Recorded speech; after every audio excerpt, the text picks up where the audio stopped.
Canada had been fighting in Italy since July of 1943, but when the Canadians reached the Moro River, they finally met a German force that could stop them. This was the 90th Panzer Grenadier Division. Veteran troops, well dug in, covering every crossing with 300th and 361st Panzer Grenadier Regiments held the high ground north of the river. They used every fold in the terrain to their advantage. Steep banks, ridges, vineyards and farm lanes that funneled attackers into narrow avenues. This was not a position the Germans planned to give up easily. To break through, the 1st Canadian Division launched a three-pronged assault. On the left, the Princess Patricia's Canadian Light Infantry at Villa Rogatti.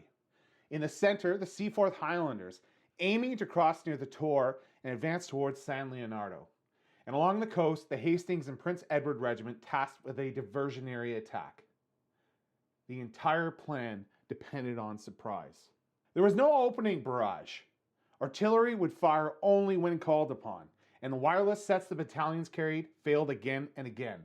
Once the fighting began, companies often fought alone, unsure of what was happening to their left or right. At Villa Rogatti and San Leonardo, the attacks stalled almost immediately. Heavy fire, deep defensive positions, fast German counterattacks. One Seaforth officer recalled trying to reach the battalion headquarters as his company was pinned along the river and hearing nothing but static. Along the coast, things unfolded differently. D Company of the Hastings couldn't reach headquarters. They didn't know the main attacks had stalled, so they kept going. They crossed the river, held a small bridgehead, and seized ground that overlooked key German positions. What was meant to be a diversion suddenly became the decisive action of the whole operation. The official history states it plainly. It was the retention of this bridgehead that eventually led to the successful crossing of the Moro. Constant shelling, close-range counterattacks, more than 150 casualties in only a few days from his regiment.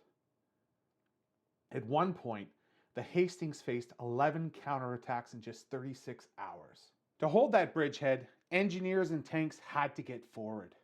Under fire the entire time, Sapper M.C. McNaughton drove his bulldozer up the bank to cut a tank route. Observers said he made the noise of an entire tank brigade, but he kept going, and he earned the military medal for it. By the end of this phase of the battle, the Canadians had secured a foothold on the far side of the Moro. It wasn't done through a perfect plan. It was done through initiative, stubborn defense, and the determination of small units who refused to break.